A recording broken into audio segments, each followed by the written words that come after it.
सदाशिवसमारम्भां शङ्कराचार्यमध्यमाम् अस्मदाचार्यपर्यन्तां वन्दे गुरुपरम्पराम्। हरिः ओम् श्रीगुरुभ्यो नमः। हरिः ओम् वसुदेवसुतं देवं कंसचाणूरमर्दनं देवकी परमानन्दं కృష్ణం వందే జగద్గురుం. మనం భగవద్గీత 160వ క్లాస్లో ఉన్నాము.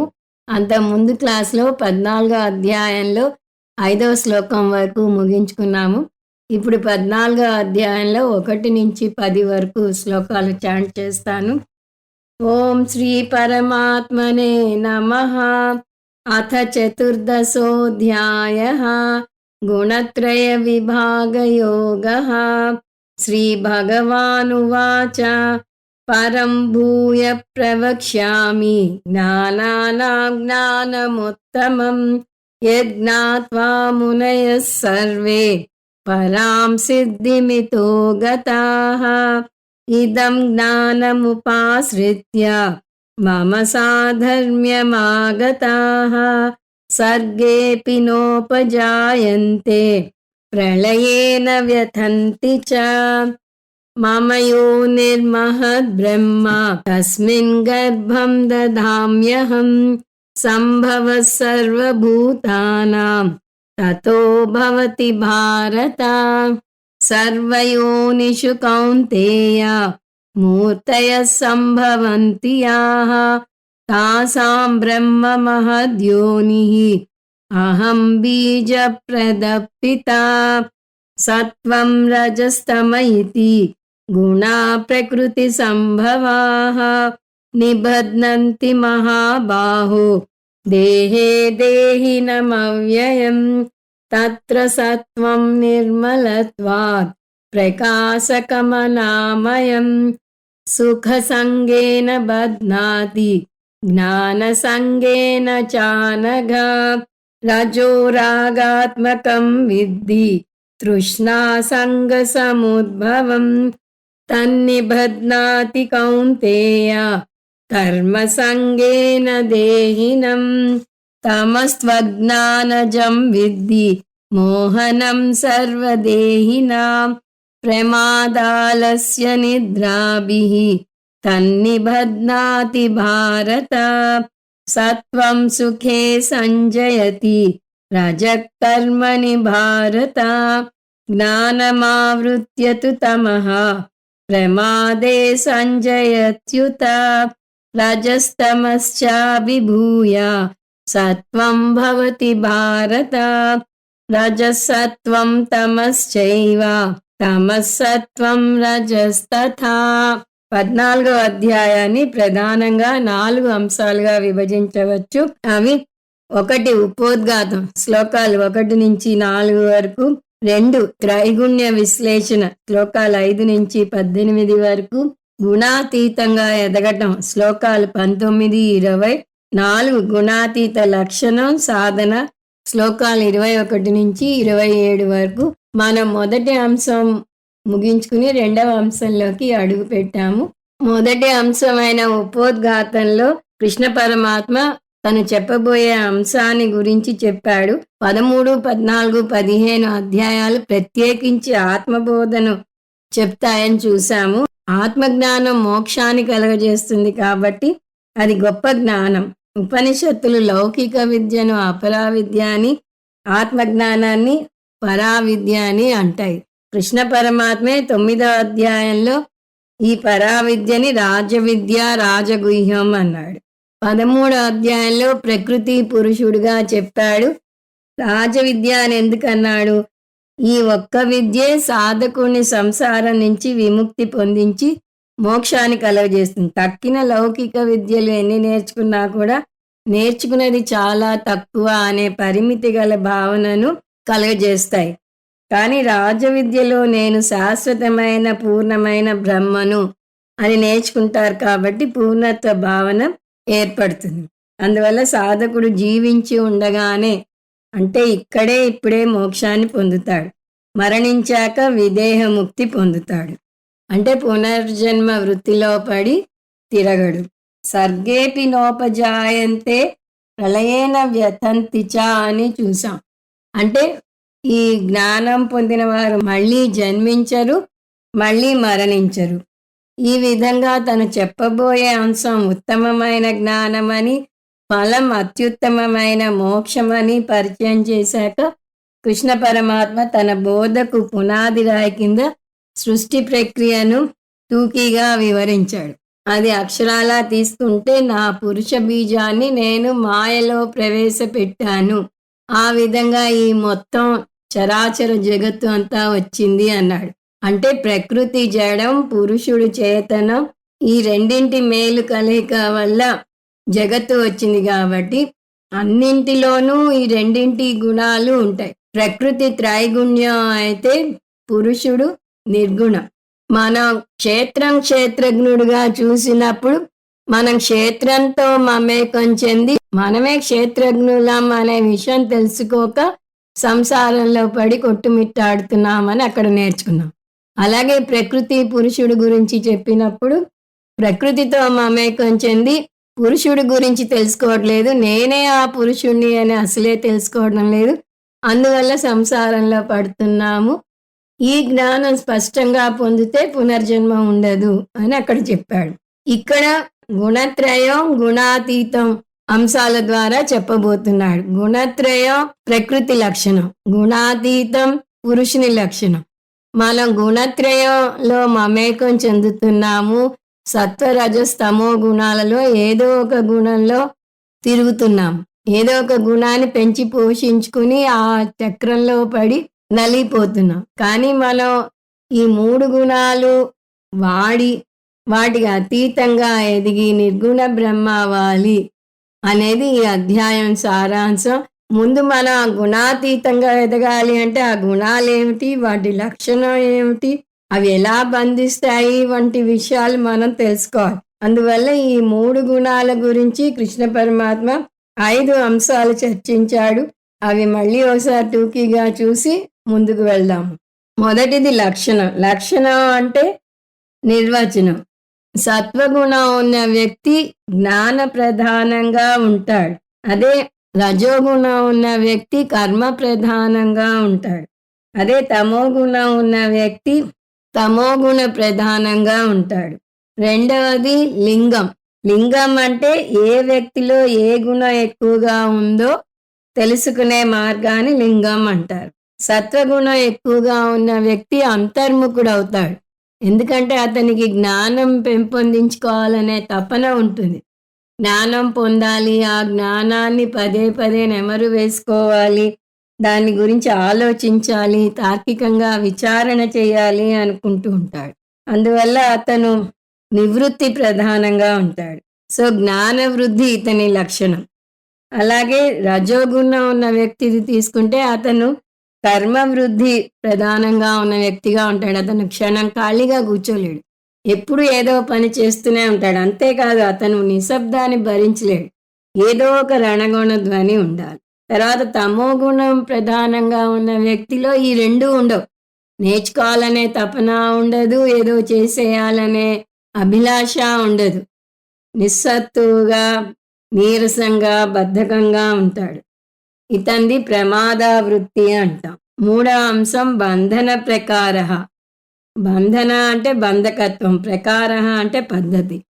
ఏ గుణం ఏ విధంగా బంధిస్తుందో చూద్దాము. సత్వగుణం మంచిది, జ్ఞానం పెంపొందించుకునేందుకు తోడ్పడుతుంది, అయినా అది బంధిస్తుంది అంటున్నాడు కృష్ణ పరమాత్మ. ఎందుకు అంటే ఒంటరితనం ఇష్టపడే వ్యక్తి నలుగురిలో ఉండలేడు, చిరాకు పడిపోతాడు, అందరి మీద అరుస్తాడు. జ్ఞానం ఎంత పొందినా అతనికి తృప్తి ఉండదు, ఇంకా ఇంకా పొందాలి అని బాధపడుతూ ఉంటాడు. సో జ్ఞాన సంఘం అతనిని బంధిస్తుంది. అదే రజోగుణం ప్రధానంగా ఉన్న వ్యక్తిని కర్మ సంఘం బంధిస్తుంది. అతను 24 గంటలు కర్మల్లో కూరుకుపోతాడు. అతని ఒక అరగంట కూర్చుని ఇదేదైనా ఆస్వాదించు అంటే అమ్మో అంటాడు. ఓ గంట గీతా క్లాసులో కూర్చుని వినే బదులు ఏదైనా పని చేస్తే డబ్బులు వస్తాయనే మనస్తత్వంతో ఉంటాడు. అందువల్ల కర్మ సంఘం అతని మనస్తత్వం. ఇక తమో గుణం ఉన్న వ్యక్తిది ప్రమాద సంఘం. అతను తనకి కలిగిన మానవ జన్మ యొక్క గొప్పతనం తెలుసుకోలేడు, ఏ పని చెయ్యడు, ఏది నేర్చుకోవాలనుకోడు. ఇందాకే చూసాను నిర్లక్ష్యం, బద్ధకం ఉంటాయి అని. జంతువుకి అతనికి భేదం ఉండదు. 4 గతి. మరణించాక వాళ్ళ ప్రయాణం ఎటు సాగుతుంది అంటే సత్వగుణం ప్రధానంగా ఉన్న వ్యక్తి ఊర్ధ్వలోకాలకు వెళ్తాడు, అందువల్ల అతన్ని ఊర్ధ్వగతి. రజోగుణం ప్రధానంగా ఉన్న వ్యక్తి మధ్యమ రకంగా ఉంటాడు, అంటే మనుష్య లోకంలో మనిషిగా పుడతాడు, అతన్ని మధ్యమ గతి. తామసిక గుణం ప్రధానంగా ఉన్న వ్యక్తి ఏ పని చేయడు కాబట్టి అతను అధోలోకాలకు వెళ్తాడు. ఫలం. గతి అంటే మరణించాక పొందే ఫలం. ఫలం అంటే ఇక్కడే జీవించి ఉండగా పొందే ఫలం. సత్వగుణం ఉన్న వ్యక్తి పుణ్యము, జ్ఞానము పొందుతాడు. రజోగుణం ఉన్న వ్యక్తి దుఃఖం, లోభం అనుభవిస్తూ ఉంటాడు. తమో గుణం ఉన్న వ్యక్తి అజ్ఞానం, మోహంలో పడిపోతాడు. ఈ 5 అంశాలను ఒక్కొక్క శ్లోకంలో కృష్ణ పరమాత్మ వివరించుకుంటూ వస్తాడు. మనం 5వ శ్లోకం చూసేసాం, ఒకసారి ఆ శ్లోకం చదువుతాను. సత్వం రజస్తమ ఇతి గుణా ప్రకృతి సంభవాః నిబధ్నంతి మహాబాహో దేహే దేహినమవ్యయం. ఈ శ్లోకంలో ఈ 3 గుణాలను చెప్పుకొస్తున్నాడు. ఈ 3 గుణాలు ప్రకృతికి చెందినవని కూడా చెప్పాడు. ఏమిటా 3 గుణాలు? సత్వం రజస్తమ ఇతి గుణాః. ఈ 3 గుణాలు సత్వగుణం, రజోగుణం, తమోగుణం ప్రకృతి సంభవాః. ప్రకృతిలో ఈ 3 గుణాలు ఉన్నాయి, ప్రకృతి నుంచి ఇవి వచ్చాయి కాబట్టి, ప్రకృతి ఉపాదాన కారణం కాబట్టి, ఉపాదాన కారణం కార్యమంతటా ఉంటుంది కాబట్టి ప్రకృతిలోని 3 గుణాలు మనకు కూడా వచ్చాయి. నిబధ్నంతి మహాబాహో. ఓ అర్జున, ఈ 3 గుణాలు నిన్ను బంధిస్తాయి అని చెప్తున్నాడు. దేహే దేహినమవ్యయం. వినాశరహితుడైన జీవాత్మను శరీరంలో బంధిస్తున్నాయి. ఇందాకే చూశాం కదా, అసలైతే తను పరమాత్మ, నిర్గుణ బ్రహ్మ, కానీ అది తెలియక తను 3 గుణాలున్న ప్రకృతి అనుకుని అవస్థలు పడుతున్నాడు. ఎలా అవస్థలు పడుతున్నాడు ఇప్పుడు వివరంగా వస్తుంది. ఇంతవరకు మనం ముందు క్లాస్లో చూసాము. ఇప్పుడు 6. తత్ర సత్వం నిర్మలత్వాత్ ప్రకాశకమనామయం సుఖ సంగేన బధ్నాతి జ్ఞాన సంగేన చానఘా. 5 అంశాలు చెప్తాడని చూసాం. శ్లోకాలు 6 నుంచి 9 వరకు లక్షణం, బంధన ప్రకార చూస్తాం. 6వ శ్లోకంలో సత్వగుణం గురించి, 7వ శ్లోకంలో రజోగుణం గురించి, 8వ శ్లోకంలో తమో గుణం గురించి చూస్తాం. 9లో మళ్ళీ వీటిని సమాప్తి చేస్తాడు కృష్ణ పరమాత్మ. ఇది ప్యాటర్న్. ఈ ఒక్కొక్క శ్లోకంలో ఒక్కొక్క గుణం గురించి 2 అంశాలు చెప్తున్నాడు. లక్షణం, బంధన ప్రకార. మనం ఇందాక చూసిన వాటిలో 1, 3 మధ్యలోది వదిలేశాడు, అది మళ్ళీ చూద్దాం. సో తత్ర 3 గుణాలని ముందు శ్లోకంలో చెప్పాడు, అది ఇక్కడికి తెచ్చుకోవాలి. ఈ 3 గుణాలలో దేని యొక్క 3 గుణాలు? అహంకారమా, సాక్ష? మనం ఉపోద్ఘాతంలో చాలా వివరంగా చూసాం. మన అహంకారం ప్లస్ సాక్షిల మేలు కలయికలం అని. అహంకారం అంటే మనసు ప్లస్ చిదాభాస అని చూసాం. సో మనలో ఈ 2 అంశాలు ఉంటే దేనికి ఈ 3 గుణాలు చెందుతాయి? అదే ఆత్మ అనాత్మ పరంగా చూస్తే అనాత్మకు గుణాలు ఉంటాయి కానీ ఆత్మ నిర్గుణం. అలాగే ఇక్కడ అనాత్మ అంటే అహంకారం, ఆత్మ అంటే ఇక్కడ పురుషుడు. కాబట్టి ఈ గుణాలు సాక్షివా అహంకారానివా అంటే అహంకారానికి చెందుతాయనేది ముందు గుర్తుంచుకోవాలి. సత్వం నిర్మలత్వా. ఇక్కడ సత్వం అంటే సత్వగుణం గురించి చెప్తున్నాడు. 3 పదాలు వాడాడు ఇక్కడ సత్వగుణానికి. మొట్టమొదటి పదం నిర్మలత్వా, నిర్మలంగా ఉంటుంది, ప్రశాంతంగా. సత్వగుణం ప్రధానంగా ఉన్న వ్యక్తి మనసు నిర్మలంగా ఉంటుంది. దాని శుద్ధ సత్వం లేదా నిర్మల సత్వం అంటారు. నిర్మల సత్వం అంటే ఏమిటి? సత్వగుణం ప్రధానంగా ఉంటే తక్కిన 2 గుణాలు అతన్ని కలుషితం చేయలేవు. రజోగుణం లేదా తమోగుణం కలుషితం చేస్తే దాని మలిన సత్వం అంటారు. మనం ముందు ముందు ఇంకా వివరంగా చూస్తాము. ఒక మనిషిలో ఈ 3 గుణాలు ఉంటాయి. కానీ సత్వగుణం ప్రధానంగా ఉన్న వ్యక్తి అని ఎలా అంటాము? ఫస్ట్ అది అర్థం చేసుకోవాలి. తక్కిన 2 గుణాలు అణగదొక్కబడి ఉంటాయి. ఇది ప్రధానంగా కొట్టవచ్చినట్టు తెలుస్తుంది. మనం అది లింగంలో చూసాం. ఎలా తెలుసుకుంటాము అంటే అతని మనస్తత్వాన్ని బట్టి, అతని బిహేవియర్‌ని బట్టి, అతను నలుగురిలో కలిసి తిరుగుతూ హడావిడి చేస్తూ ఉంటే రజోగుణం ఎక్కువ ఉన్నట్టు. ఒంటరిగా ఉండటానికి ఇష్టపడి ఎప్పుడు చూసినా ఏదో చదువుకుంటూ, నేర్చుకుంటూ ఉంటే సత్వగుణం ఎక్కువగా ఉన్నట్టు. ఇక్కడ మనం ఆ లింగం చూడట్లేదు. లక్షణం బంధన ప్రకారః చూస్తున్నాం. సో, సత్వం అంటే సత్వగుణం ఎక్కువ ఉన్న వ్యక్తి అంటే అతనిలో తమోగుణం, రజోగుణం తక్కువ స్థాయిలో ఉన్నాయి. అసలు లేవు అనటానికి వీల్లేదు. ప్రతి వారిలోనూ 3 గుణాలు ఉంటాయి. ఒక గుణం లేకుండా ఉండే ప్రసక్తే లేదు. 3 కావాలి కూడా. కాకపోతే ఎంత మేరకు కావాలో అంత మేరకే వాడుకోవాలి అనే విషయం ఇప్పుడు మనం ఈ అధ్యాయం ద్వారా నేర్చుకోబోతున్నాం. సో, ఇతను నిర్మలంగా ఉన్నాడు అంటే ఈ 2 అతన్ని మలినపరచటం లేదు అని అర్థం. ఒక గుణం నిర్మలత్వం చూసాం. రెండోది ప్రకాశకం. సత్వగుణం ప్రధానంగా ఉంటే తక్కిన 2 గుణాలు మలినం చేయలేవు కాబట్టి అది ప్రకాశవంతంగా ఉంటుంది. ఒక అద్దం చూడండి, దాని మీద ఏ మురికి లేకుండా ఉంటే అది మిలమిలా మెరుస్తుంది. మీ మొహం చాలా బ్రైట్‌గా కనిపిస్తుంది. అదే మురికిగా ఉంటే మీ మొహం సరిగా కనపడదు. అలాగే నీరు. ఆ నీరు ఉపరితలం కదలకుండా నిర్మలంగా ఉంటే మీరు అడుగున ఒక కాయిన్ వేసి తీసుకోవచ్చు అంటారు. అంత నిర్మలంగా ఉంటే ఆ నీరు కూడా అంత ప్రకాశవంతంగా ఉంటుంది. అలా సత్వగుణం ప్రధానంగా ఉన్న మనిషి మనసు నిర్మలంగా ఉంటుంది. అందువల్ల ప్రకాశవంతంగా కూడా ఉంటుంది. అతన్ని చూస్తేనే ఇతని మనసు చాలా కామ్ అండ్ కూల్‌గా ఉంది అని మనకు అర్థమైపోతుంది. తమో గుణం బద్ధకానికి, అజ్ఞానానికి, చీకటికి పెట్టింది పేరు. అటువంటి తమో గుణం ఒకవేళ సత్వగుణాన్ని మలినం చేసిందనుకోండి, అప్పుడు మనసు అల్లకల్లోలంగా ఉంటుంది. ఎలాగైతే నీటిలో దుమ్ము, ధూళి చేరితే అది మురికిగా ఉండి మన మొహం కనపడదో, అలా తమోగుణం సత్వగుణాన్ని ప్రభావితం చేస్తే మనసు నిర్మలంగా ఉండదు. అన్వయ వ్యతిరేకం అంటారు. ప్రభావితం చేస్తే నిర్మలంగా ఉండదు. ప్రభావితం చేయకపోతే నీరులా మనసు కూడా ప్రకాశవంతంగా ఉంటుంది. అతని మనసు తెల్ల కాగితంలా స్వచ్ఛంగా ఉంటుంది. ఆలోచనలో స్పష్టత ఉంటుంది. అందువల్ల సత్వగుణం నిర్మలంగా ఉంది అంటే దాని మీద తమోగుణం ప్రభావం లేదని అర్థం.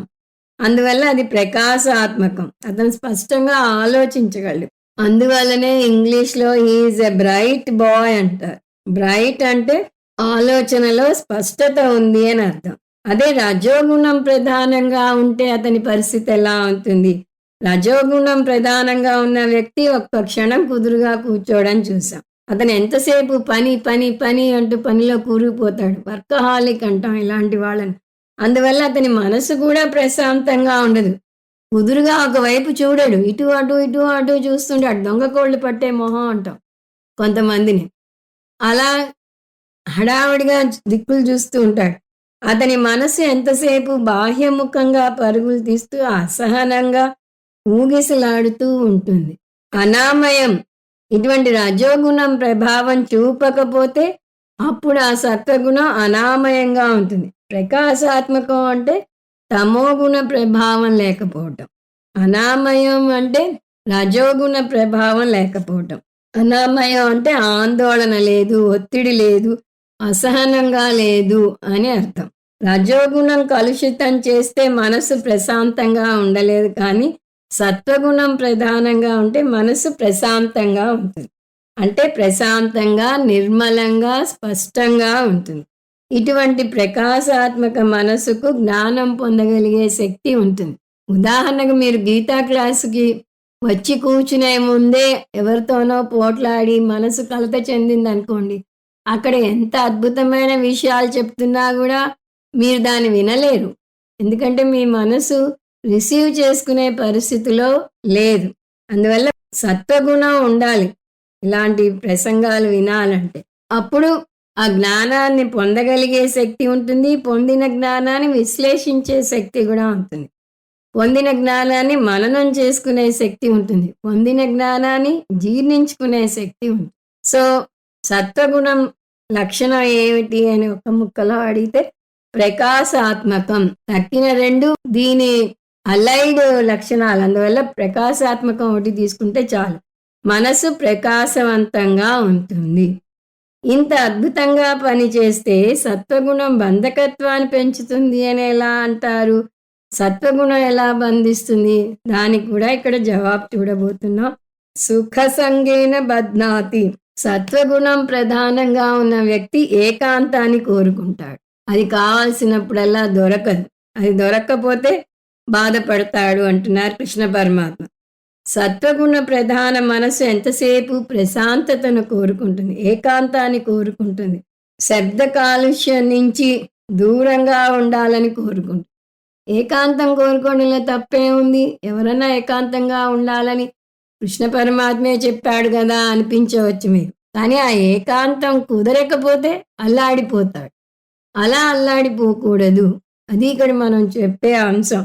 ఎక్కువ మెడిటేషన్ చేసే వాళ్ళ పరిస్థితి అలా ఉంటుంది. వాళ్ళు చాలాసేపు ధ్యానంలో కూర్చోడానికి ఇష్టపడతారు. ఆ ధ్యానంలో ఉండగా చిన్న కాలింగ్ బెల్ మోగినా, వంటింట్లో ఏదైనా చప్పుడైనా కూడా వాళ్ళు భరించలేరు. అన్డిస్టర్బ్డ్గా ఉండాలి అనుకుంటారు. అది నలుగురితో సహజీవనం చేస్తున్నప్పుడు సాగదు. ఇంట్లో వాళ్ళని అల్లించో బెల్లించో నిశ్శబ్దంగా ఆ గంట సేపు ఉంచవచ్చు. కానీ పొరుగింట్లోంచి వచ్చే శబ్దాలను ఎలా అరికడతారు? అది జరిగే పని కాదు. అందువల్ల ఏకాంతం కోరుకోవడంలో తప్పు లేదు. కానీ దొరక్కపోతే బాధపడిపోవటంలో బంధం ఏర్పడుతుంది. ధ్యానం చేసుకుంటుండగా ఇంట్లో వాళ్ళు ఏమైనా అరిచి పోట్లాడి గట్టిగా టీవీ పెడితే కాసేపన్నా నన్ను ప్రశాంతంగా ధ్యానం చేసుకోనివ్వరా అంటారు. అలాగే అవిరామంగా మోగే ఫోను, కాలింగ్ బెల్లు, టీవీ రొదా, ఇవి కాక ఇరుగు పొరుగు నుంచి వచ్చే శబ్దాలు, వీటన్నిటికీ చిరాకు పడిపోతాడు. అలాంటి పరిస్థితుల్లో ఏకాంతం కోరడం అత్యాశే అవుతుంది. అదే జ్ఞాని విషయం తీసుకుంటే అతను తనకు ఆనందం కలిగించే ప్రశాంతత కోసమో ఏకాంతం కోసమో దేని మీద ఆధారపడడు. ఆధారపడటం అంటూ అయితే అది బంధకత్వానికి దారితీస్తుంది. సత్వగుణం చూపే బంధకత్వం ఉన్నతమైనదే. కానీ బంధకత్వం అంటే బంధకత్వమే, బంధించేదే. అది మంచిదావని చెడు అవని, బంగారు సంకెళ్లతో బంధింపబడితే ఏమి, ఇనుప సంకెళ్లతో బంధింపబడితే ఏమి అనే విషయాన్ని గ్రహించాలి. అందువల్ల సుఖ సంగేన అంటే సత్వగుణ అహంకారం ఏకాంతాన్ని కోరుకుంటుంది. సుఖం కోరటం కాదు, ఏకాంతంలో ఉండే ఆనందాన్ని కోరుతుంది. అది బంధకత్వానికి దారి తీస్తుంది. మన దేశంలో ఏ మారుమూల ప్రాంతానికి వెళ్ళినా సందడిని తప్పించుకోలేరు. ప్రశాంతత కోసం ఆలయానికి వెళ్ళినా కూడా ఆలయాల్లో పెద్ద రొదతో ఏవో పాటలు పెట్టేస్తారు. అందువల్ల సుఖ సంఘం ఒక బంధం. తిరుమలలో ప్రశాంతంగా ఉన్న చోట కూర్చుంటే ఓమని వినిపిస్తుంది అంటారు కొందరు భక్తులు. కానీ ప్రశాంతమైన వాతావరణమే ఎక్కడా కనిపించదు. అందులో ఇప్పుడు అన్ని టీవీలు పెద్ద పెద్దగా వచ్చేసాయి. ఏ మారుమూలకి వెళ్ళినా కూడా అక్కడ టీవీ పెట్టేసి ఆ కార్యక్రమాలు లేకపోతే అనౌన్స్మెంట్లో చూపిస్తూ ఉంటారు. అందువల్ల మీరు ఎక్కడా ఏకాంతాన్ని అనుభవించలేరు. అందువల్ల సుఖ సంఘం ఒక బంధం. ఇంకో బంధం కూడా చెప్తున్నాడు. జ్ఞాన సంఘేన చ అనఘ. జ్ఞాన సంఘం ఇంకొక బంధం. అదేమిటి? సత్వగుణం ప్రధానంగా ఉన్న మనసుకు జ్ఞాన తృష్ణ ఉంటుంది అని చూసాం. అటువంటి మనసు అంతర్ముఖం అవుతుంది అని కూడా చూసాం. రాజసిక గుణం ప్రధానంగా ఉన్న మనసుకు కర్మ చేయాలనే తపన ఉంటుంది. అతని మనసు కర్మేంద్రియ ప్రధానంగా ఉంటే సత్వగుణం ఉన్న మనసు జ్ఞానేంద్రియ ప్రధానంగా ఉంటుంది. ఇద్దరిది తపనే. మనం ముందే చూసాం ఈ 3 గుణాల్లో ఏ గుణం తీసుకున్నా కూడా మనిషిని సంసారంలో బంధిస్తుంది అని. ఎండ్ రిజల్ట్ ఒకటే. ఏ విధంగా బంధిస్తుంది అనే దాంట్లో తేడాలు ఉంటాయి. ఇప్పుడు సత్వగుణం ఉన్న వ్యక్తి, రజోగుణం ఉన్న వ్యక్తి ఇద్దరూ బంధింపబడతారు. వేర్వేరు అంశాల మీద బంధింపబడతారు. సత్వగుణం ఉన్న వ్యక్తి జ్ఞానం పొందాలి, ఏవో నేర్చుకోవాలి, ఏవో కనుగొనాలి అనే తపన ఉంటుంది. అదే రజోగుణం ఉన్న వ్యక్తి ఏవో పనులు చేసేయాలి, ఎంత ధనం సంపాదించినా అతనికి చాలదు. ఇక్కడ ఎంత జ్ఞానం పొందినా సత్వగుణం ఉన్నతనికి చాలదు. ఈ విధంగా ఇద్దరూ అతృప్తికరత్వంతో బాధపడతారు. ఒకరిది బాహ్యంగా ఉన్న ఐశ్వర్యం, ఇంకొకరిది అంతర్గత ఐశ్వర్యం. ఇక్కడ ఒక విషయం గమనించాలి. జ్ఞానం అంటే ఆత్మజ్ఞానం కాదు, అది అపరా విద్య లేదా లౌకిక విద్య. అందువల్ల అతను బుద్ధిపరంగా సంసార బాధను అనుభవిస్తాడు. ఆత్మజ్ఞానం ఎందుకు కాదు అంటే ఆత్మజ్ఞానం పొందాక జ్ఞాని తృప్తి పడతాడు. ఆత్మన్యేవాత్మనా తుష్టః అని చూసాం. ఆత్మలోనే రమిస్తాడు, అతనికి పరిపూర్ణ భావన కలుగుతుంది. అందువల్ల ఇంకా నేర్చుకోవాలనే తపన ఉంది అంటే అది అపరా విద్య మీద లేదా లౌకిక విద్య మీద తపన. అందువల్ల అతను బుద్ధిపరంగా సంసార బాధను అనుభవిస్తాడు. ఏదో వైజ్ఞానిక సూత్రాలను కనుగొనాలని జీవితమంతా ఆరాటపడతాడు. అది తీరకుండానే తను చాలిస్తాడు. ఆ విధంగా జ్ఞానం బంధిస్తుంది. ఏ సైంటిస్ట్ చరిత్ర చూసినా అతను ఇంకా ల్యాబ్లోనే కూర్చుండిపోయి తన పరిశోధనల్లోనే మునిగి తేలుతాడు. అది సైంటిస్టుల గురించి చెప్తారు. 45 సార్లు విఫలమయ్యాక వాళ్ళు అనుకున్నది సాధిస్తారు. ఒక్కోసారి దేని వల్ల సాధించారు అన్నది కూడా మర్చిపోతారు. మళ్ళీ అంతా ప్రయోగం చేయాల్సి ఉంటుంది. అయినా వాళ్ళు విసుగు చెందకుండా ఇన్నిసార్లు చేశాను అని బాధపడకుండా ఫలితం కనుగొన్నాను అనే ఆనందం కనబడుతుంది వారిలో. సో ఈ తపన లేదా ఈ తృష్ణ ఉంటుంది. వీళ్ళకి జ్ఞాన తృష్ణ ఉంటే వారికి కర్మ చేయాలనే తపన ఉంటుంది.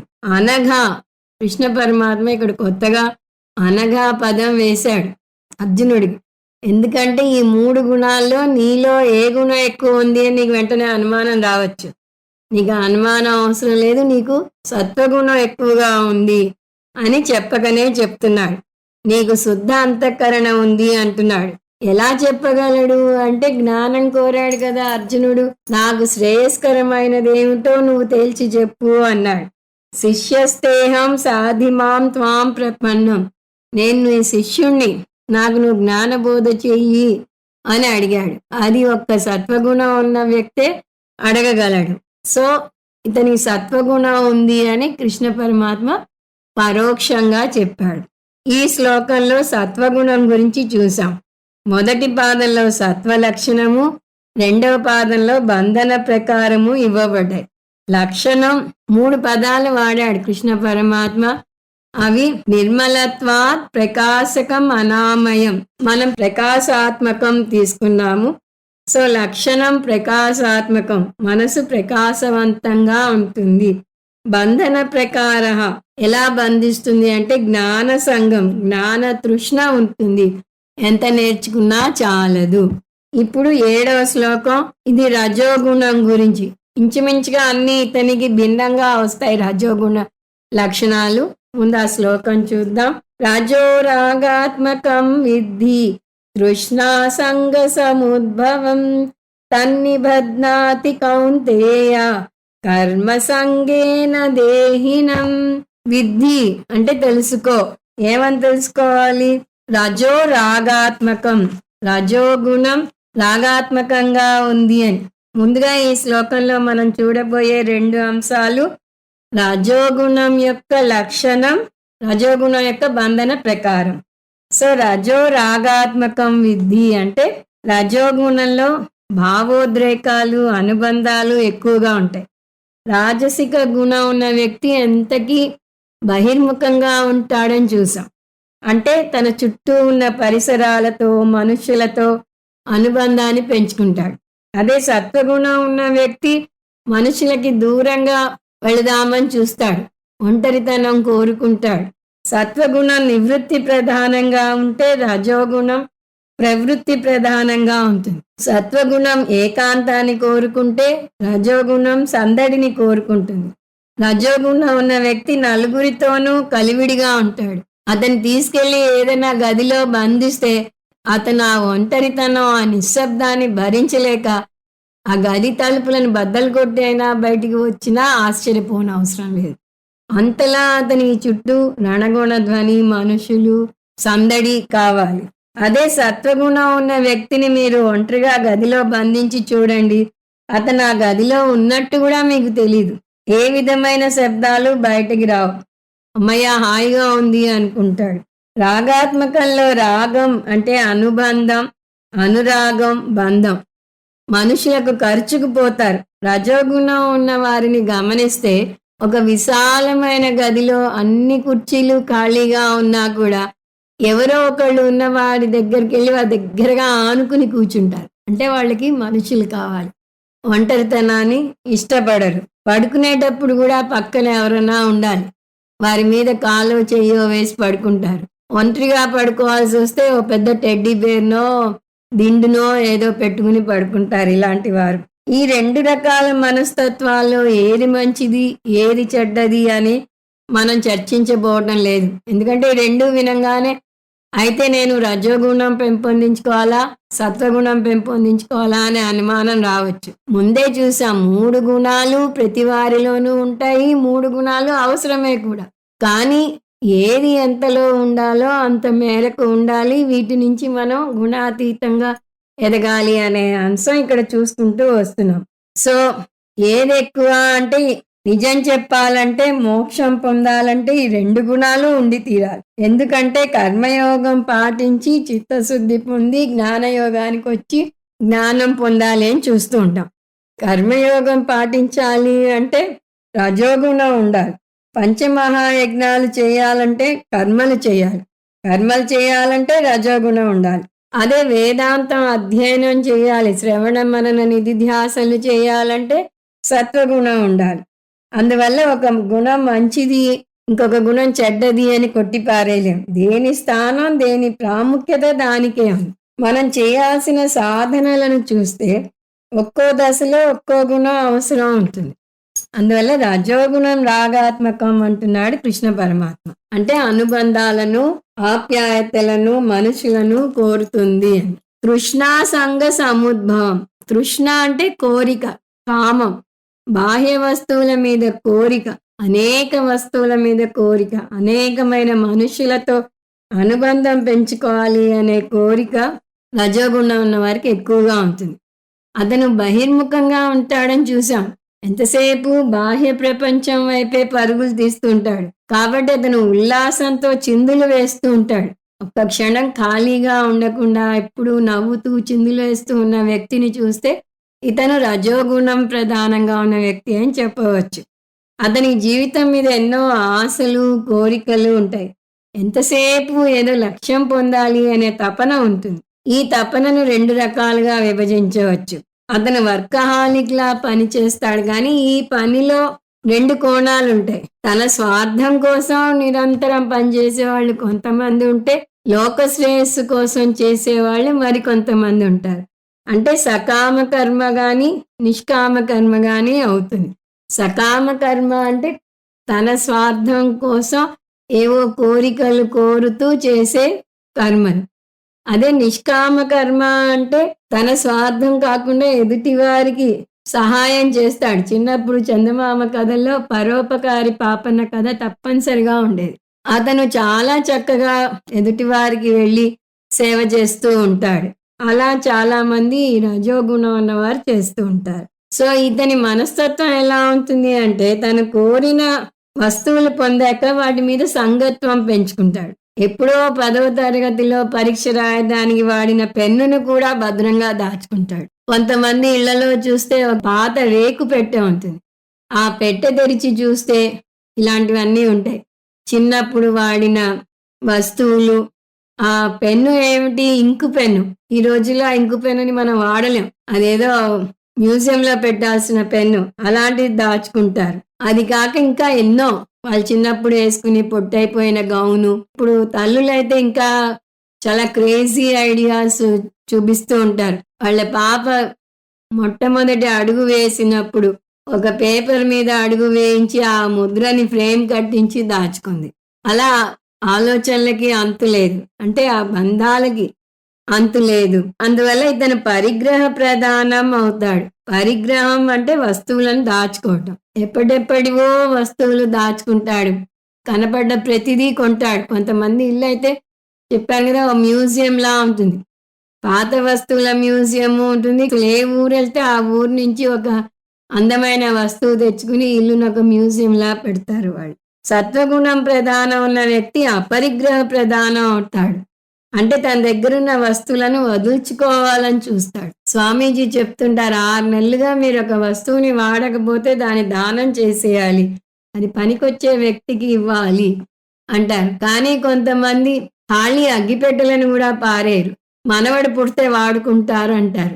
కొడుక్కే ఇంకా పెళ్లి కాలేదు. కొడుక్కి పెళ్ళయి మనవడు పుట్టినప్పుడు వీళ్ళు చిన్నప్పుడు వాడిన అగ్గిపెట్టెలు ఇప్పుడు అవి లేవు. అతనికి తెలీదు, నేను చూపించాలి అనే ఉద్దేశంతో అగ్గిపెట్టెలను దాస్తారు. పూర్వం అగ్గిపెట్టెలతో రకరకాల ఆటలు ఆడేవాళ్ళు. అలా ఆటలు ఆడతారు అనే తపన ఉంటుంది. సో సముద్భవం అంటే మూలం. ఏది మూలం? కామానికి, బంధానికి మూలం రజోగుణం. అంటే రజోగుణం వల్ల మనిషిలో కామం లేదా కోరిక, ఆ కోరిక వల్ల బంధం ఏర్పడతాయి. లేని వస్తువుని పొందాలి అనుకుంటాడు. పొందిన వస్తువుల మీద మమకారం పెంచుకుంటాడు. యోగక్షేమం అంటాం. యోగం అంటే లేనిది కావాలనుకోవడం, క్షేమం అంటే పొందిన వస్తువుని భద్రంగా ఎవరు ఎత్తుకుపోకుండా దాచుకోవటం. పొందిన వస్తువు మీద మమకారం ఎంతగా ఉంటుంది అంటే, ఆ వస్తువుని అతను పొందాడా లేక వస్తువే అతన్ని పొందిందా అని మనం ఆశ్చర్యపడక తప్పదు. ఇప్పుడు సెల్ ఫోన్ దానికి బెస్ట్ ఉదాహరణ. రోడ్డు మీద ఎవరినన్నా చూడండి, ఫోన్లో మాట్లాడుతూనే వెళ్తారు. ఖాళీగా వెళ్ళరు. అంటే ఆ సెల్ ఫోన్ను వీరు కొన్నారా, సెల్ ఫోనే వీరిని తన బంధంలో ఇరికించుకుందా అనేది ఆశ్చర్యం వేస్తుంది. ఒక క్యాప్షన్ చూశాను నేను. ఒక అమ్మాయి సెల్ ఫోన్లో మాట్లాడుతూ వెళ్తుంది. దాని కింద నేను ఇక్కడున్నాను నువ్వెక్కడా అనే క్యాప్షన్ చూస్తాం. చాలా అద్భుతమైన ప్రయోగం అది. ఎందుకంటే ఫోన్ రోడ్డు మీద మాట్లాడే ఉద్దేశమే అది. నేను ఫలానా చోటు ఉన్నాను, నువ్వు ఇంకా రాలేదేంటి, లేకపోతే నువ్వు ఎక్కడున్నావు అని అడగటం. సో ఈ విధంగా సెల్ ఫోన్ వీళ్ళు కొన్నారా, వీళ్ళని సెల్ ఫోన్ కొన్నదా అని సందేహం కలిగేలా ఉంటుంది. ఇది రజోగుణ నిర్వచనం. సో లక్షణం అంటే రాగాత్మకము. ఒక్కొక్క వర్డ్ ముఖ్యమైనది మనం తీసుకుంటున్నాం. రాగాత్మకం అంటే బంధించే స్వభావం. ఈ రజోగుణం ఒక వ్యక్తిని ఎలా బంధిస్తుంది, దాని లక్షణం ఏమిటి, ఎలా బంధిస్తుంది, 2 అంశాలు చూస్తూ వస్తున్నాం. తత్ నిబధ్నాతి. తత్ అంటే ఇదిగో ఈ రజోగుణం, నిబధ్నాతి బంధిస్తుంది. రజోగుణం కూడా ఒక వ్యక్తిని బంధిస్తుంది. ఎలా? దేహినం కర్మ సంగేన. దేహినం అంటే ఇక్కడ దేహం కాదు, ఒక వ్యక్తిని. కర్మ సంగేన అంటే కర్మ చేత బంధింపబడతాడు. అంటే అతనికి ఎంతసేపు కర్మ చేయాలనే తపన ఉంటుంది. నేను చాలా మంది స్త్రీలను చూశాను.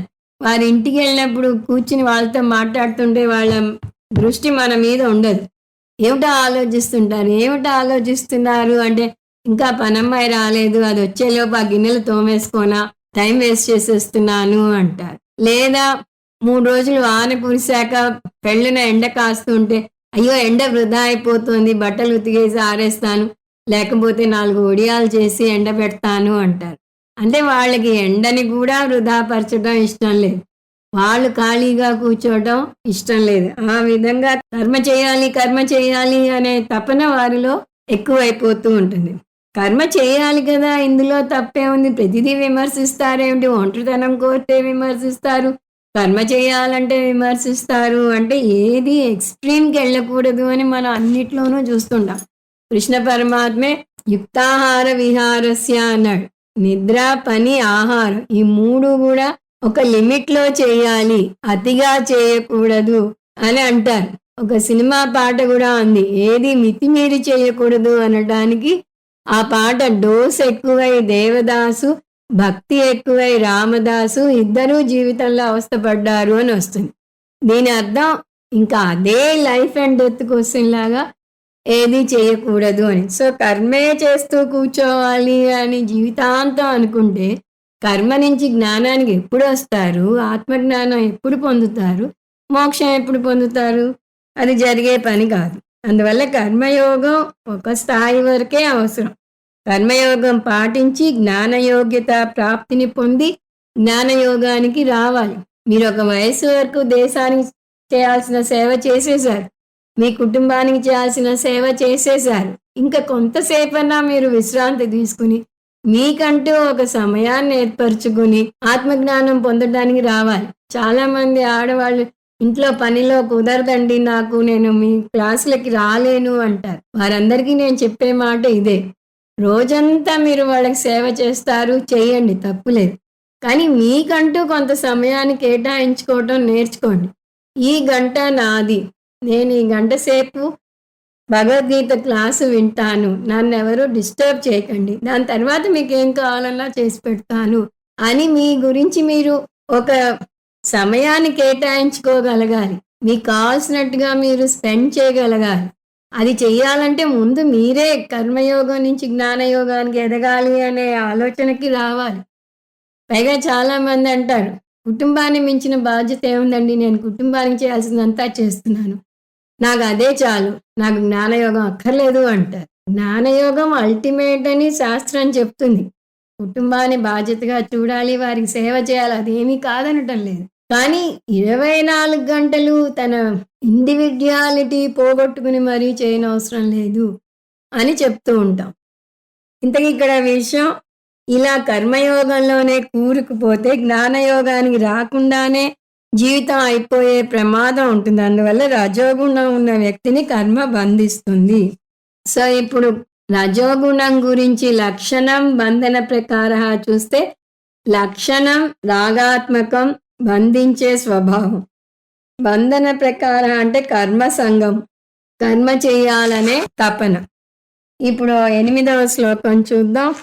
తమస్త్వజ్ఞానజం విద్ధి మోహనం సర్వదేహినాం ప్రమాదాలస్య నిద్రాభిః తన్నిబధ్నాతి భారత. ఈ శ్లోకంలో తమోగుణం యొక్క లక్షణం, తమోగుణం బంధన ప్రకారం చూస్తాం. తమహాతు అజ్ఞానజం విద్ధి. సో తమోగుణం అజ్ఞానం నుంచి పుట్టింది అని తెలుసుకో అంటున్నాడు కృష్ణ పరమాత్మ. ఇక్కడ అజ్ఞానం అంటే ప్రకృతి, ప్రకృతి గుణాలు ఇవి అని చూస్తున్నాం కదా. ప్రకృతి త్రిగుణాత్మకమని, ప్రకృతి నుంచే సృష్టి జరిగిందని, సృష్టిలోని ప్రతి వస్తువులోనూ ఈ 3 గుణాలు ఉంటాయని చూస్తూనే ఉన్నాం. ఏమిటా గుణాలు? సత్వరజస్ తమో గుణాలు. ఈ విధంగా తమో గుణం కూడా ప్రకృతి నుంచే వచ్చింది కాబట్టి దీన్ని పూర్తిగా కొట్టివేయలేము, పూర్తిగా తప్పించుకోలేము. మరి సమస్య ఏమిటి? తమోగుణం ప్రధానంగా ఉండే మనిషి ఎలా ఉంటాడు, దానివల్ల కలిగే సమస్య ఏమిటి చెప్తున్నారు ఇక్కడ. నిద్రపోవటం సమస్య కాదు, నిద్రపోతూనే ఉండటం సమస్య. ఒక ఇంట్లో ఒక అబ్బాయి రోజంతా పడుకుని ఉంటే ఇంటికి వచ్చిన చుట్టాలు, ఏమిటండి అబ్బాయికి జబ్బు, అలా పడుకున్నాడు అంటే నిద్రపోవడమే జబ్బు అంటారు వాళ్ళు. అంటే అతనికి రోజంతా అవకాశం ఇచ్చినా పడుకునే ఉంటాడు అని. నిద్రపోవాలి కూడా, కానీ నిద్రే పోతూ ఉండకూడదు. నిజానికి నిద్ర పట్టకపోతే కూడా సమస్య, డాక్టర్ల చుట్టూ తిరగాల్సి ఉంటుంది. ఇప్పుడు దానికి కూడా ట్రీట్మెంట్ ఉంది. కానీ మనం చెప్పేది ఏంటి, నిద్రపోవాల్సినంతసేపే నిద్రపోవాలి. అందువల్ల తమో గుణాన్ని పూర్తిగా ఖండించటం లేదు, కానీ దానిలోనే ఉండకూడదు అని అంటున్నాం. అలా ఉంటే ఏమిటి సమస్య? ఈ తమో గుణం సత్వరజో గుణాలను అణగదొక్కి వేస్తుంది. ఎప్పుడైతే సత్వగుణం అణగదొక్కబడుతుందో అప్పుడే అతని ఆలోచనలలో స్పష్టత ఉండదు. అసలు జీవిత లక్ష్యం ఏమిటి, మనిషిగా ఎందుకు పుట్టాడు, ఏం సాధించాలి, అవేమీ తెలియదు. తెలుసుకోవాలనే తపన కూడా ఉండదు. ఎంతో దుర్లభమైన మనుష్య జన్మ దొరికింది నాకు, కాలం చాలా విలువైనది, యవ్వనం ఇంకా విలువైనది, ఇవేమీ తెలియదు. ఎందుకంటే ఆలోచనలో స్పష్టత లేకపోవడం వల్ల. మోహనం సర్వదేహినాం. సర్వదేహినాం అంటే, ఇందాక దేహినాం అంటే వ్యక్తి అని చూసాం, సర్వదేహినాం అంటే తమో గుణం ఉన్న వారందరికీ ఉండే లక్షణం మోహం. మోహనం అంటే మోహం ఉంటుంది.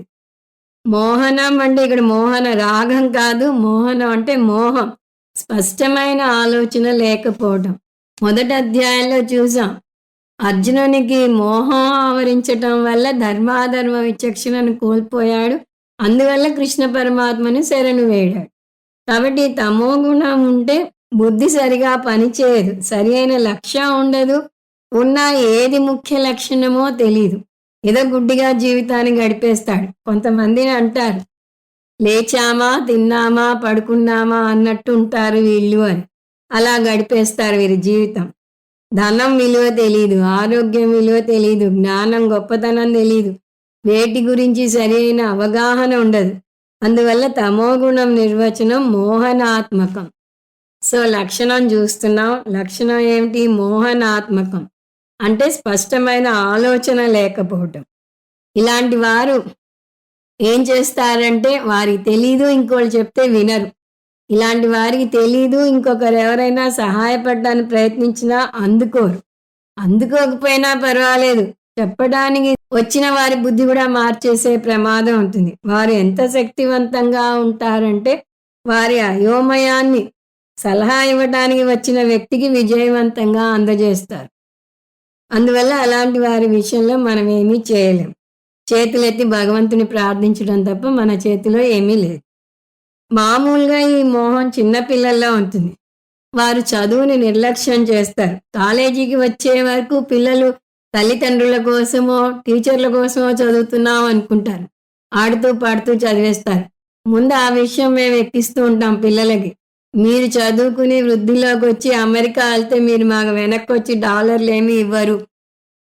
ఆ డాలర్లేవో మీరే అనుభవిస్తారు. మీ తల్లిదండ్రులు కూడా అనుభవించకపోవచ్చు. కానీ మీరెంతసేపు వారి కోసమో మా కోసమో చదువుతున్నాం అనుకుంటారు. అలా చేయకండి అంట. అప్పుడు తెలీదు. అదే ఒక ఉద్యోగానికి పరీక్ష రాయాల్సి వస్తే కష్టపడి చదివి బాగా రాస్తారు. అంటే వారికి అక్కడ వెంటనే ఒక ఉద్యోగం కనిపిస్తోంది. ఆ ఉద్యోగంతో వచ్చే వేల రూపాయలు కనిపిస్తున్నాయి.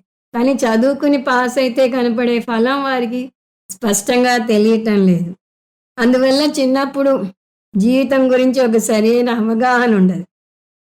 కొంతమంది తల్లులు వాపోతూ ఉంటారు. ఆడపిల్లలు చక్కగా చదువుకుని పిహెచ్డీలు చేసేస్తున్నారు.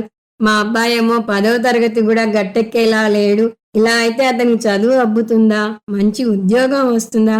మంచి సంబంధం వస్తుందా అని బాధపడుతూ ఉంటారు. చిన్నపిల్లలకి సరైన స్పష్టత లేదంటే పర్వాలేదు. కొంతమంది పెద్దవారు కూడా ముఖ్యంగా మన దేశంలో 40 ఏళ్ళు వచ్చినా తండ్రి మీదో భార్య మీదో వేరే ఎవరి మీదో ఆధారపడతారు తప్పితే బాధ్యతగా ప్రవర్తించరు. సో ఈ తమో గుణం ఒక వ్యక్తిని ఎలా బంధిస్తుంది అంటే ప్రమాదాలస్య నిద్రాభి తన్నిబధ్నాతి. నిబధ్నాతి అంటే బంధించడం చూస్తూ వస్తున్నాం. ప్రమాద అంటే నిర్లక్ష్యం. మానవ శరీరాన్ని సద్వినియోగం చేయని నిర్లక్ష్యం. లబ్ధ్వా కథంచిత్ నరజన్మ దుర్లభం. మనిషి జన్మ పొందటం చాలా కష్టం. అందులోనూ ఇలాంటి వైదిక సాంప్రదాయంలో పుట్టడం ఇంకా కష్టం. వేదం మనిషికి దిశానిర్దేశం చేస్తుంది. అలాంటి అద్భుతమైన అవకాశాన్ని వినియోగించుకోడు తమో గుణం ఉన్న వ్యక్తి. ఈ జన్మ కాకపోతే వచ్చే జన్మలో చూసుకుందాంలే అనుకుంటాడు. ఇంత తమో గుణంలో ఉన్న వ్యక్తికి వచ్చే జన్మ మనిషి జన్మగా వస్తుందనే నమ్మకం లేదు. ఇతనిగా మనుష్య జన్మ ఇచ్చాను అని భగవంతుడు ఏ జంతువు జన్మో ఇచ్చేయవచ్చు, చెప్పలేం. అందువల్ల అతను మోక్షాన్ని పొందే అవకాశమే ఉండదు. ప్రమాదం అంటే మనకు తెలిసిన ప్రమాదం కాదు. ప్రమాదం అంటే నిర్లక్ష్యం, పట్టించుకోకపోవటం. ఆలస్యం అంటే బద్ధకం. నిద్రాభి అంటే నిద్ర మొదలైనవి. అందువల్ల ఈ వ్యక్తి ఎప్పుడూ నిద్రపోతూనో నిద్రమత్తులోనో ఉంటాడు. అతని ఈ 2 అవస్థలే తెలుసు. జాగ్రత్త అవస్థ అని ఇంకొకటి ఉందనే తెలియదు. అయితే మంచి నిద్రలో ఉంటాడు లేదా నిద్రమత్తులో జోగుతూ ఉంటాడు. ఇటువంటి వ్యక్తికి పొరపాటున కూడా ధ్యానం గురించి చెప్పకూడదు. అసలే నిద్రమత్తులో ఉంటాడు. అలాంటి వ్యక్తి ధ్యానం చేస్తే ఇంకా హాయిగా నిద్రపోతాడు. ఇతనికి కర్మయోగం సూచించాలి. తమో గుణం ఉన్న వ్యక్తికి ఏ పని చేయడు కాబట్టి పుణ్యము రాదు, పాపము రాదు. ఆ విధంగా చూస్తే తమో గుణం కొంత మేలే చేస్తుంది. అలాగని దాన్ని తలుచుకుని మురిసిపోకూడదు. ఎందుకు? అదైనా ఘనకార్యమా మురిసిపోవడానికి? జంతువులు కూడా కర్మలు చేయవు కాబట్టి వాటికి కూడా పుణ్యపాపాలు అంటావు. అందువల్ల ఒక వ్యక్తి నాకు పుణ్యపాపాలు అంటావు అని అంటే అతను జంతువులా జీవిస్తున్నాడు అని అర్థం. సో తమోగుణం లక్షణం మోహనాత్మకం అంటే స్పష్టమైన ఆలోచన లేకపోవటం. బంధన ప్రకార ప్రమాద సంఘం నిర్లక్ష్యం, బద్ధకం, నిద్రలకు లోనవటం. 9 సత్వం సుఖే సంజయతి రజకర్మణి భారత జ్ఞానమావృత్యతు తమః ప్రమాదే సంజయత్యుత. ఈ శ్లోకంలో కృష్ణ పరమాత్మ బంధన ప్రకారం గురించి మళ్ళీ చెప్తున్నాడు. ఈ 6, 7, 8లో 3 గుణాల గురించి చెప్పేశాడు. ఇక్కడ మళ్ళీ బంధనం గురించి చెప్తున్నాడు. 3 గుణాలు ఏ విధంగా బంధిస్తాయో మళ్ళీ టూకీగా చెప్తున్నాడు. 3 గుణాలు వాటి వాటి పద్ధతిలో మనని బంధిస్తాయని చూసాం. అవి లేనిదే ఉండలేని పరిస్థితికి తీసుకొస్తాయి. దాన్నే సంగత్వం అంటాం. సో ఏ విధంగా సంగత్వం? సత్వం సుఖే సంజయతి. సత్వగుణం ప్రశాంతత కోరుకుంటుంది అని చూసాం. తను విద్యను అభ్యసించడానికి అనువైన పరిసరాలను కోరుకుంటాడు. సుఖం అంటే ప్రశాంతత, ఏకాంతం, ఒంటరితనం. నిశ్శబ్దాన్ని కోరుకోవటం కూడా ఒక విధమైన బంధమే. అందువల్ల అతని బంధకత్వాన్ని సుఖ సంగం అంటున్నాడు. రజకర్మని రజోగుణం కర్మ సంగం అని చూసాం. రజోగుణం ఉన్న వ్యక్తి కర్మతో బంధం పెంచుకుంటాడు. కర్మ చేస్తే తప్పు లేదు, కానీ కర్మకు బానిస అవ్వకూడదు.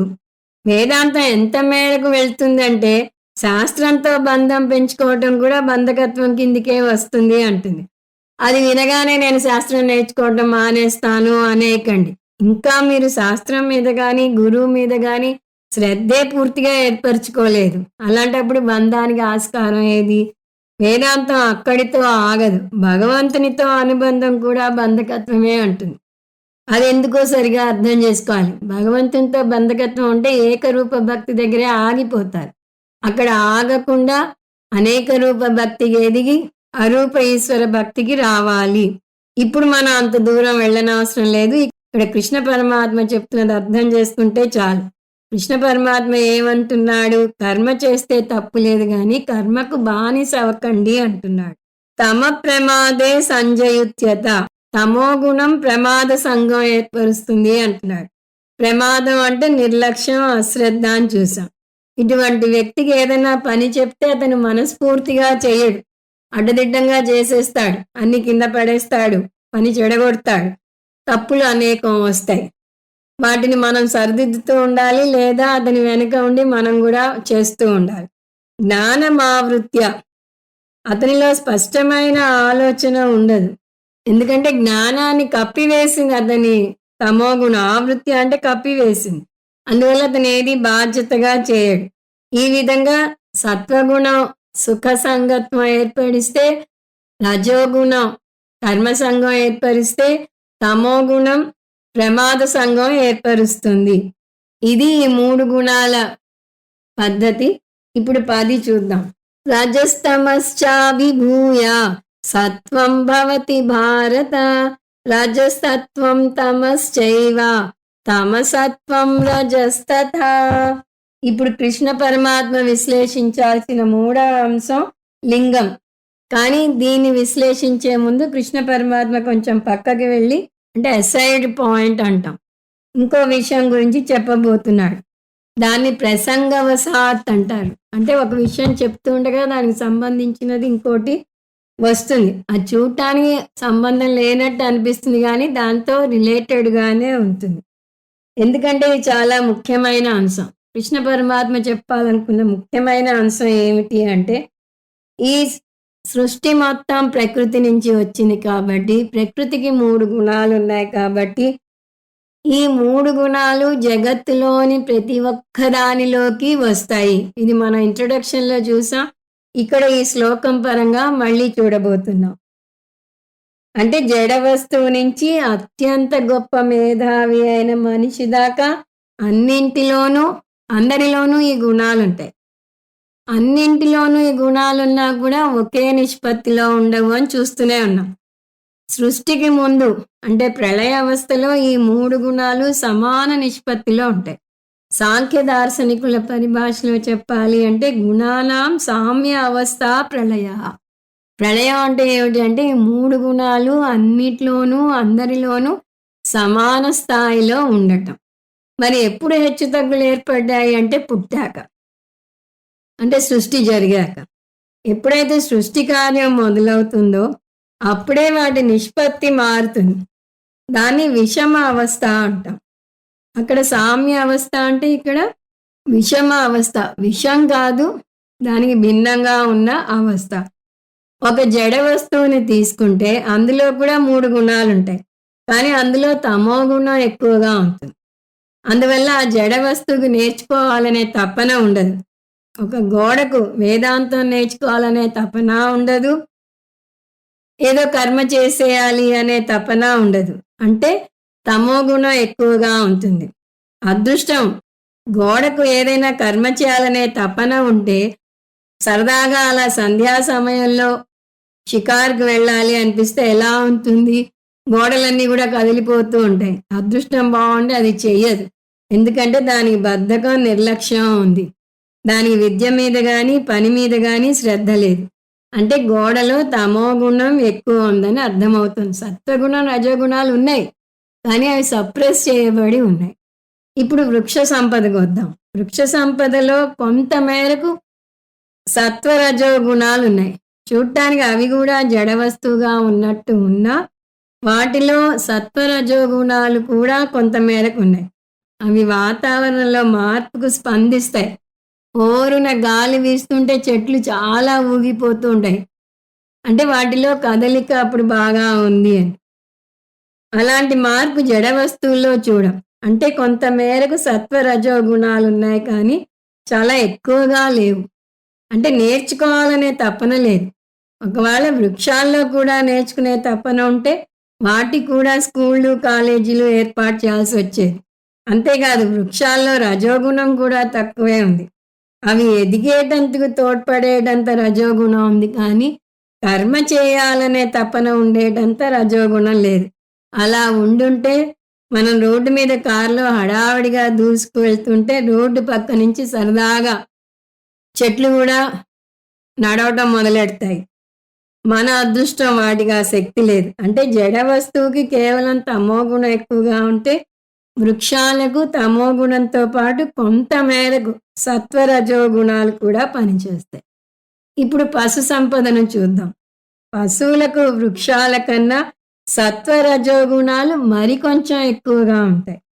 వృక్షాలను స్థావరాలు అంటారు. అంటే అవి కదలకుండా స్థిరంగా ఒకచోటే ఉంటాయి. కానీ జంతువులను జంగమాలు అంటారు. అవి కదులుతాయి. వాటిలో నేర్చుకునే అంశం కూడా కొంత మేరకు ఉంటుంది.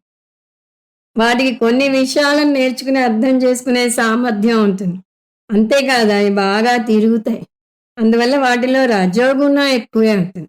అంటే జంతువుల్లో, వృక్షాల్లో కన్నా ఎక్కువ మేరకు సత్వరజో గుణాలు ఉంటాయి. మరి మనుషుల్లో ఏ గుణాలు ఎక్కువ ఉంటాయి?